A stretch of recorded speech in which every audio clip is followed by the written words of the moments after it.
When a blizzard howls outside our windows, we reach for the thermostat, wrap ourselves in a down comforter, and drift off to sleep in the certainty that we will wake up warm and safe. Our night's rest is a product of technology, an achievement of civilization that we take for granted. We have beaten the cold, but what if in that victory we lost something more? What if we have lost an ancient art, a forgotten wisdom that allowed our ancestors not just to survive winter, but to live in harmony with it? Let us travel to the heart of medieval England, to the dank January of the 14th century. Here winter is not a temporary inconvenience, but a merciless predator, peering nightly into every crevice of an earthen hut. There is no heating, no soft mattresses, not even the very notion of personal space. But here is something else, a remarkable system of adaptation, where every detail of everyday life, every ritual, and every joint action is aimed at one goal: to preserve the precious warmth of life until dawn. Their methods of sleeping would seem shocking, primitive, even repulsive to us today. But if you look closer, behind this crude shell are principles that can be described as nothing short of brilliant in their simplicity and effectiveness. This is a story about 10 forgotten secrets of survival of our ancestors, and why their ways, born in need, can be amazingly smarter than our modern, comfortable solutions.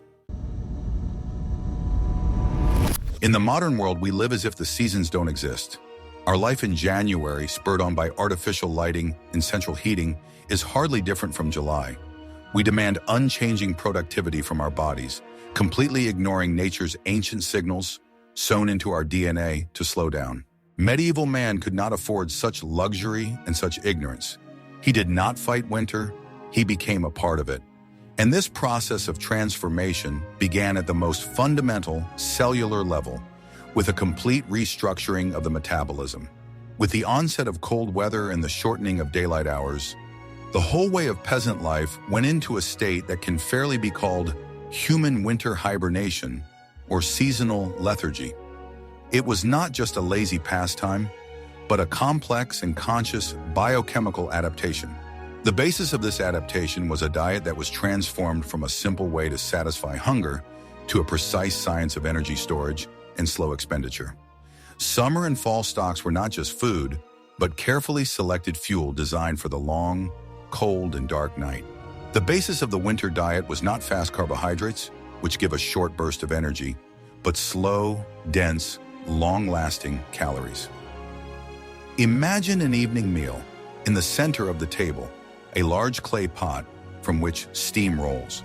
Inside is a thick, steaming chowder made of dried peas, known as peas pudding, or lentils boiled to a porridge-like consistency.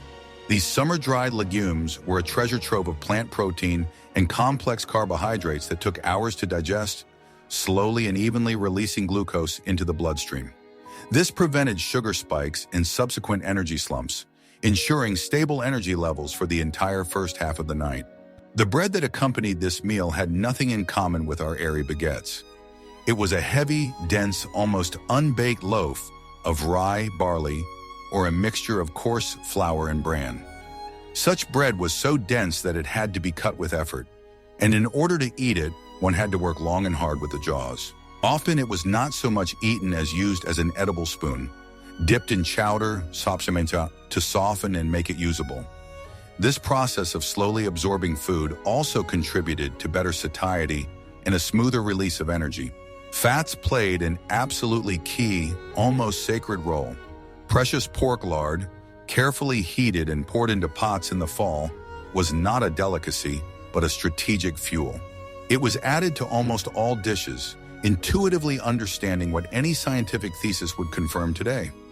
Fat is the most energy-dense nutrient, providing twice as many calories per gram as proteins or carbohydrates. In addition to lard, mutton fat, tallow, was used as well as clarified butter, which could be stored for months. These fats weren't just a source of heat.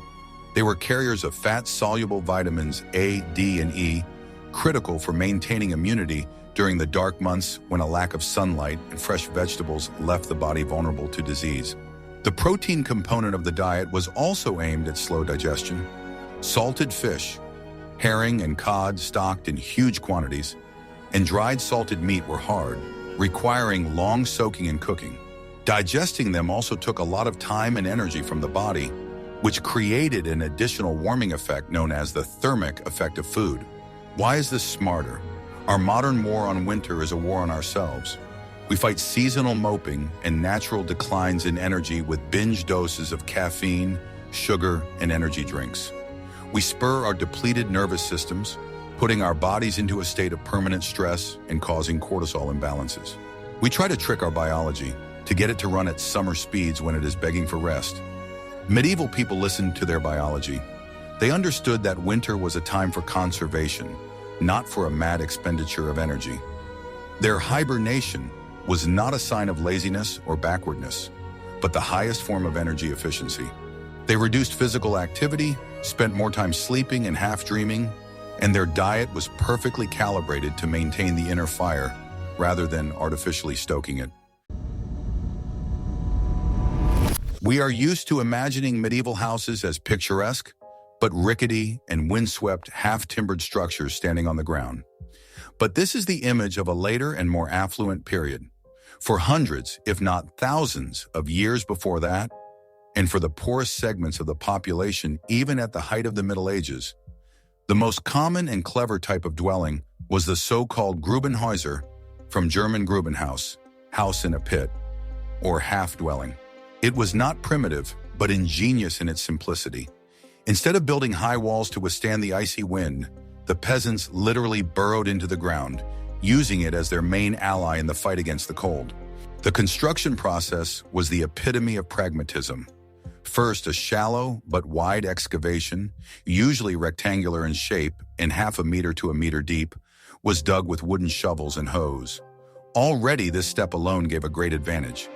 The walls of this excavation, consisting of dense compacted earth, became the lower walls of the house. The earth is an ideal natural insulator with a high thermal mass. At a depth of only 1 meter, its temperature remains remarkably stable all year round, rarely dropping below zero even in the harshest frosts. Thus, the house was protected from freezing and wind along its entire perimeter. A simple gable roof was erected over this recess. It was often the so-called cruck frame, where two massive curved beams, carved from a single tree trunk, were placed along the edges of the pit and connected at the top to form an A-shaped frame. This construction was sturdy and did not require complicated connections.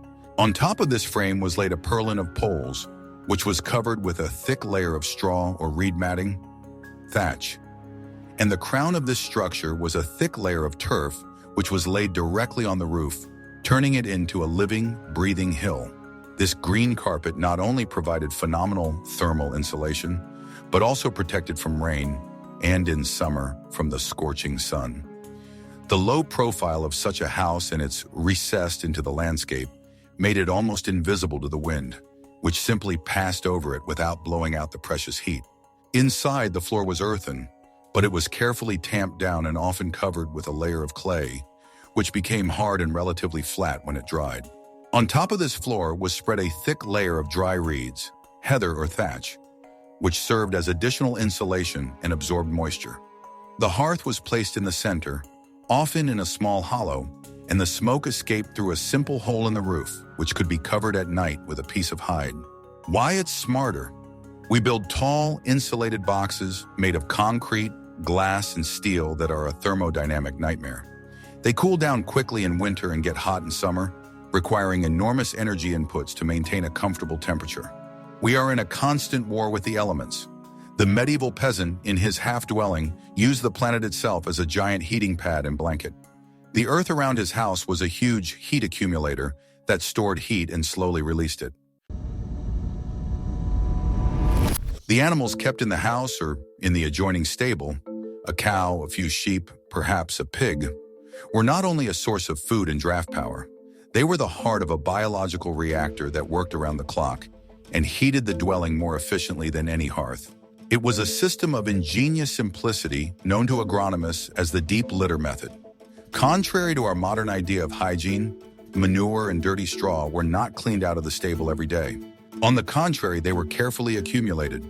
Every day, a new layer of fresh straw or peat was added on top of the old layer. Over several winter months, this mass grew up to a meter thick, turning into a dense, moist pie. It was in the depths of this pie that the magic began. Under anaerobic, oxygen-free conditions, a rapid process of microbial decomposition of organic matter began. Billions of thermophilic, heat-loving bacteria went to work breaking down cellulose and urea. This process was essentially a slow, controlled combustion that produced a tremendous amount of heat. The temperature inside such an active compost heap could easily reach 50-70 degrees Celsius.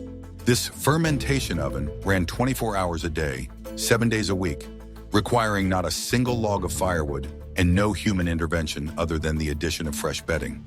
The design of many medieval dwellings, especially the so-called longhouses, was ideally adapted to utilize this heat.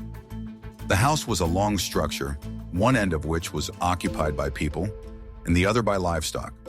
Often they were separated by a thin wooden or wicker partition. The family's sleeping place, the human nest, was deliberately placed close to this wall, which all winter long radiated a soft, deep, living warmth from the working bioreactor. It was the warmest place in the whole house. Yes, this process was accompanied by a strong, acrid odor of ammonia. But for medieval man, it was not the smell of dirt, but the smell of life, warmth, and future harvest. It was an integral part of everyday life, as familiar as the smell of smoke or fresh bread. Why is that smarter? We live in a linear, broken system. We buy our energy from corporations, our food from the supermarket, our fertilizer from the garden center, and we pay a separate service for garbage collection. Each process is isolated and inefficient. The medieval system was a perfect closed loop that today would be called the pinnacle of permaculture. The grass eaten by the cow was turned into milk and meat for the family. The cow's waste was turned into heat that kept the family warm in winter. And in the spring, this digested, rich compost was taken to the fields to give life to a new crop of grass. Even with the latent heat rising from the ground and the mild heat coming from the fermentation oven in the stable, the total space of a peasant's house in the middle of winter remained mercilessly cold. The air temperature inside was often only a few degrees different from that outside. Under these conditions, the idea of heating the entire room would be not just wasteful, but absurd, akin to trying to warm the ocean with a single candle. The medieval mind, sharpened by necessity, worked inward rather than outward. He wasn't trying to beat the cold in the whole house. He was creating a tiny, impregnable fortress of warmth right in the middle of the icy space. He was building a house within a house. The key element of this ingenious system was portable wicker shields known as hurdles. Today we associate this word with hurdles, but to the medieval peasant it meant one of the most versatile and important items in the household. The making of such shields was a craft passed down from generation to generation.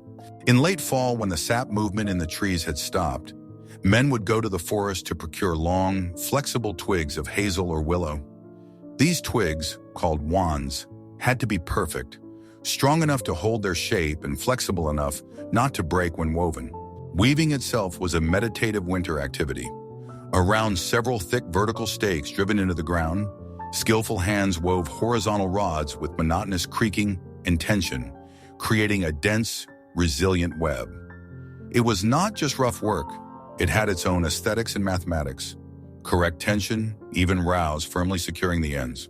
By day, these shields served dozens of purposes. They could be used to make a temporary enclosure for sheep, to block off a part of the yard, to use as a grate for drying something. But at night they were transformed, becoming the walls of the most important structure on earth, the night shelter. Several of these shields, usually 3 or 4, were brought into the house and placed around the place on the floor where the family was going to sleep. This place was chosen strategically, close to the main hearth to catch the last rays of its fading heat and, if possible, against the wall adjacent to the warm stable. The shields were placed so that they formed a small 3-walled room, or rather, a box open only towards the hearth. But that was not all. For maximum insulation, the wicker walls were often covered with temporary plaster.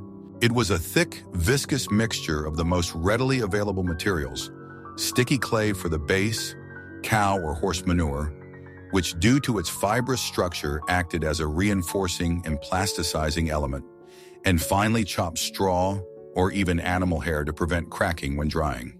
The whole family, including the children, could participate in this messy but vital process, kneading the daub with their feet and applying it by hand to the wattle, plugging every crevice.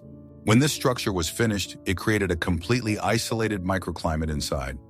This small box of only a few square meters became a heat trap. The physics of the process were flawless. First, the shields completely blocked convection, the movement of cold air currents and drafts that were always traveling across the floor of the large room. Secondly, the clay dung coating, heated from the last embers of the hearth and from the heat of the sleeping bodies themselves, began to work as a low-temperature radiator.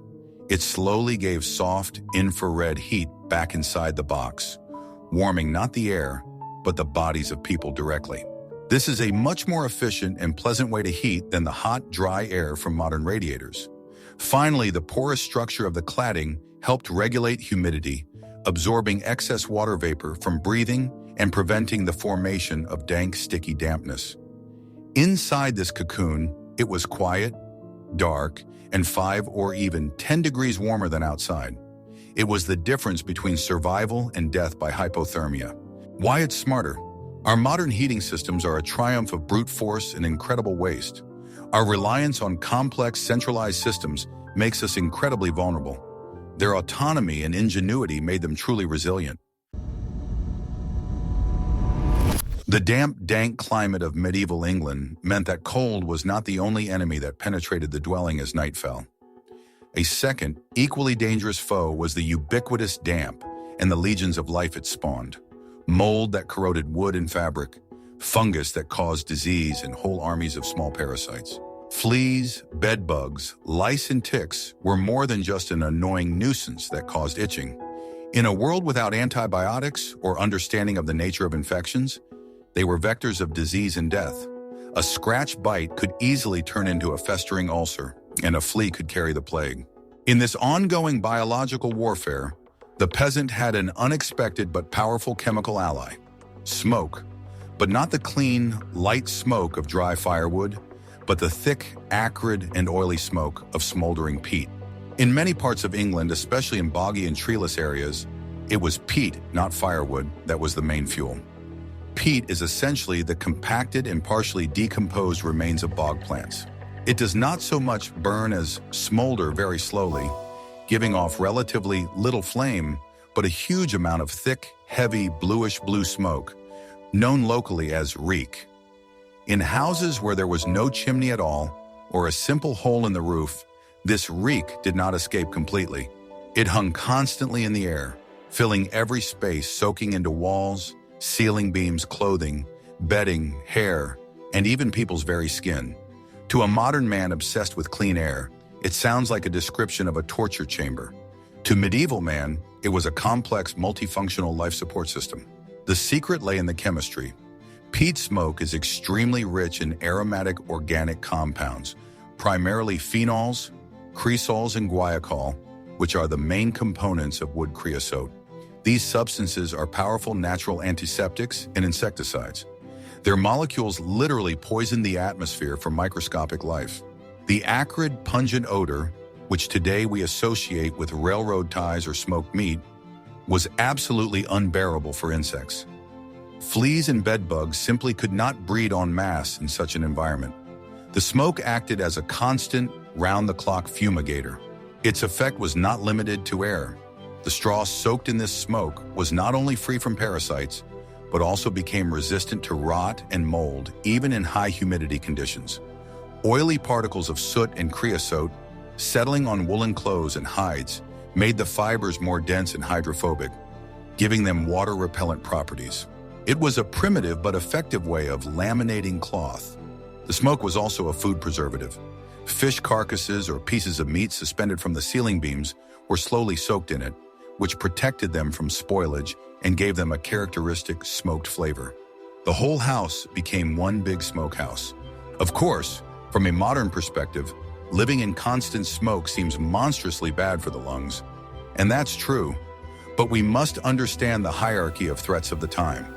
Imminent, rapid death from hypothermia, starvation due to spoiled supplies, or lice-borne typhus was a far more real and dire threat than the hypothetical possibility of developing chronic bronchitis or lung cancer in 30 years. At a time when average life expectancy was barely 40 years, this was a perfectly rational and justifiable compromise. Why is it smarter?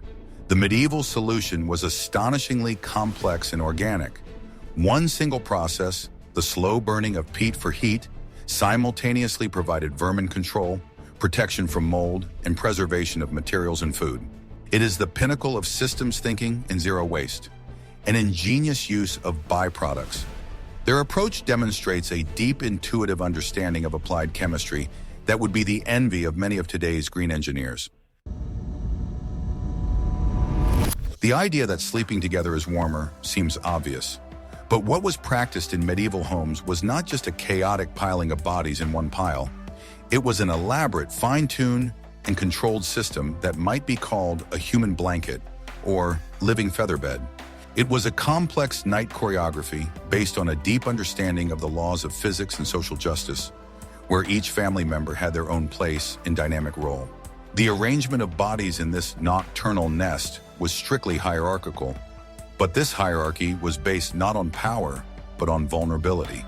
In the very center of this living tangle, in the warmest, safest, and most secure place, those whose lives were most fragile were placed. Newborn babies, small children, the nursing mother, and the sick or the oldest and most infirm members of the family. They were the core of the system, the precious center that the rest of the structure was designed to protect. The next layer, hugging this core, was formed by women and older children, and the outermost, cold and dangerous perimeter was occupied by adult men and adolescent boys, the strongest and most resilient members of the family. They became a living, breathing shield, taking the brunt of cold drafts and being the first to react to any nighttime threat. The physics of this is simple. A group of bodies has a much lower surface area to volume ratio than the sum of the individual bodies, which radically reduces total heat loss. But the most striking and truly smart part of this system is the practice of night rotation. It would be profoundly unfair and ultimately inefficient if the same people had to carry the heaviest watch on the cold edge all night long. Therefore, there was a constant fluid change of positions throughout the night. It wasn't a formal wake-up call routine. It was an unspoken, intuitive dance based on mutual sensitivity and caring. A person lying on the edge and beginning to freeze hard would give a nonverbal signal, a shivering, restless cooing, and the one who was in a warmer place would instinctively shift, giving up his place and taking his position in the periphery. Often this rotation took place during the natural period of wakefulness between first and second sleep. "You're cold, come here. Get warm. I've rested. Now it's my turn to hold the defense." This transformed sleep from a deeply individual physiological process into a collective, shared survival project. Warmth was not a personal property or privilege. It was a shared resource that was dynamically and equitably distributed among all group members according to their needs. This system required and simultaneously fostered an incredible level of trust, empathy, and social cohesion. It taught you to feel the other person's condition with your own skin. Why is that smarter? Their human blanket system was not only physical, but also a powerful social technology. It strengthened family and community bonds on a daily and nightly basis, teaching mutual aid, self-sacrifice, and responsibility at the most basic bodily level.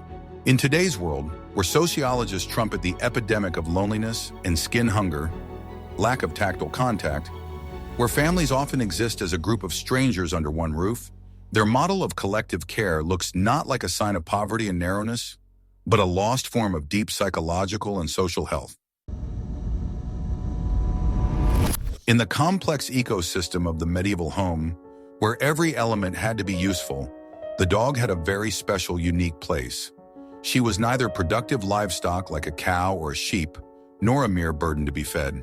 He was a full-fledged, working member of the family, and his nighttime role was just as important as his daytime role. Forget the pampered pets of today. The medieval peasant dog was most often a lurcher or its ancestor, a lean, wiry, fast mix of a greyhound and a tougher local breed. It was not a designer dog, but a functional tool, a pot hunter. By day, such a dog was an invaluable aid in hunting, often illegally, rabbits and hares, which constituted a vital source of protein in a meager diet. Its speed and instinct meant the difference between a dinner of meat and an empty chowder. But as night fell, its function changed dramatically. The dog turned into the most efficient, autonomous, and loyal living warmers. It was not just allowed into the house to keep it warm. It was given an honorable and strategically important place in the common human nest. More often than not, the dog would curl up at the owner's feet against the wall, taking the first blow of the draft, or it would be placed next to a small child or an old person, the most vulnerable to the cold. The physiology of this process is impeccable. A dog's normal body temperature is about 38-39 degrees Celsius, which is 1.5 to 2 degrees above human temperature.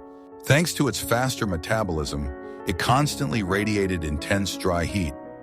Cuddling against the dog's warm, thickly furred flank was like hugging a radiator that had been running all night. You could feel the rhythmic, calming beating of its heart and its warm breath.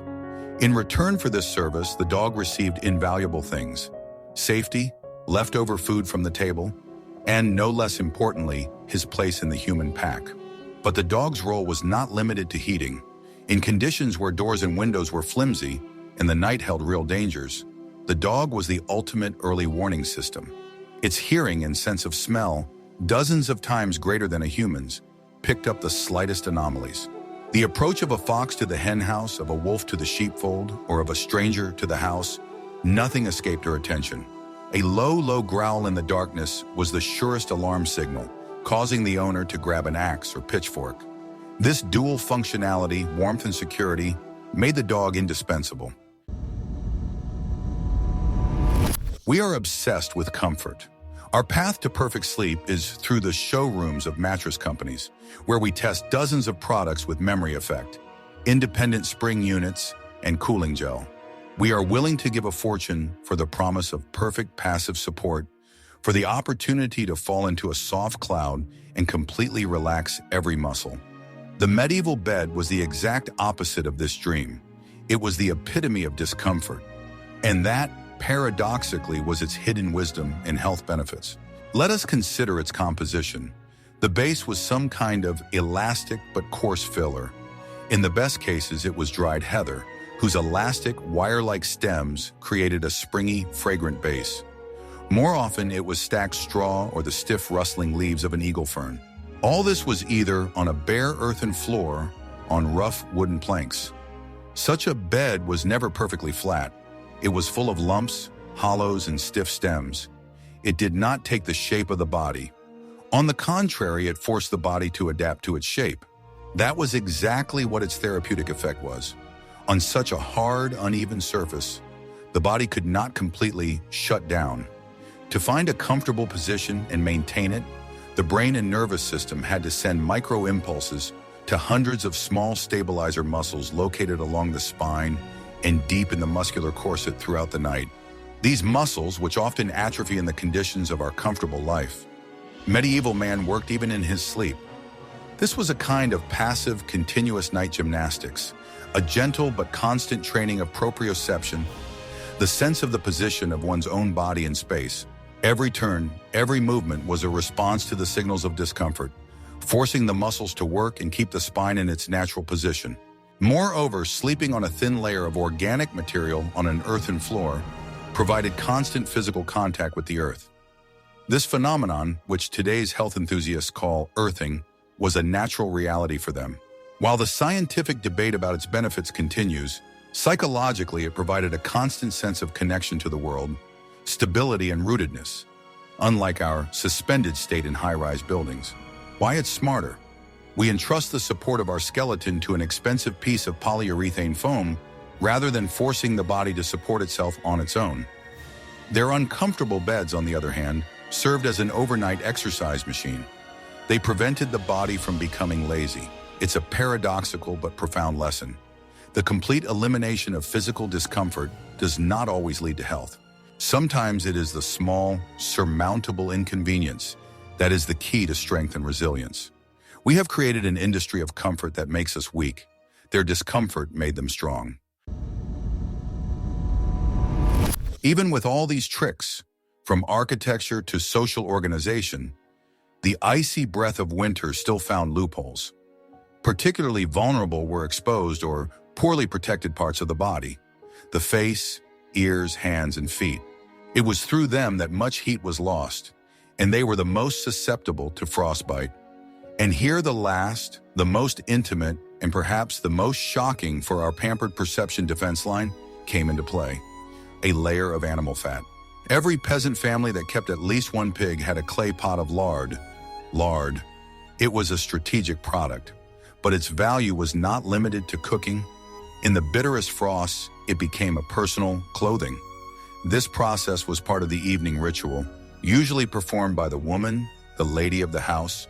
After the children were tucked in, she would go to the pot and scoop up a lump of cold, white, congealed fat with her fingers. She rubbed it between her palms, and the warmth of her hands melted the fat into thick, clear, slightly sticky butter. Then, with methodical, confident movements, she applied it to the most vulnerable places. First to the little baby feet, rubbing it thoroughly between the toes, then to the hands, cheeks, and noses, creating a ghostly damp sheen on the skin in the light of the smoldering hearth. It was an act of extreme practicality, almost a sacred act, and a silent blessing against the night's chill. The physics of this method were impeccable. First, fat is a very poor conductor of heat. The thin layer of fat on the skin worked as an extra layer of insulation, greatly slowing the rate at which precious body heat escaped into the cold air. Second, fat is an ideal occlusive agent. Simply put, it created an impenetrable film on the skin. This film locked in the skin's natural moisture, preventing it from evaporating and protecting it from dehydration and cracking in the icy wind. It also served as a barrier against external moisture, melting snow, frost, or dampness in bed. The skin remained dry, supple, and warm. In addition to pork fat, depending on the region, mutton fat, tallow, could be used, or even fish oil in coastal areas, whose odor was even more pungent. Yes, of course, the family sleeping, covered head to toe in a layer of animal fat, exuded a strong, peculiar, slightly rancid odor. But in their value system, it wasn't the smell of filth. It was the smell of security, the smell of foresight, the smell of survival. Why is it smarter? Let's look at the composition of a typical modern protective weather cream. Water, glycerin, liquid paraffin, petroleum product, dimethicone, silicone, preservatives, parabens, synthetic fragrances, and dozens of other chemical compounds. We have created a sophisticated chemical industry to mimic the effect their ancestors achieved with a single, natural ingredient. Their solution was astonishingly multifunctional: insulator, waterproofing agent, and moisturizer in one bottle. We are afraid of the dark. This fear is so deeply ingrained in our culture that we wage a continuous war with darkness. Our cities never sleep, awash in the orange glow of streetlights. Our homes are full of nightlights, screens, LED lights. Our night is not darkness, just a muted gray twilight. This constant light pollution, especially blue spectrum light from screens, has been scientifically proven to suppress the production of melatonin, a key sleep hormone, disrupting our circadian rhythms and leading to insomnia and anxiety. For medieval man, darkness was very different. It was absolute.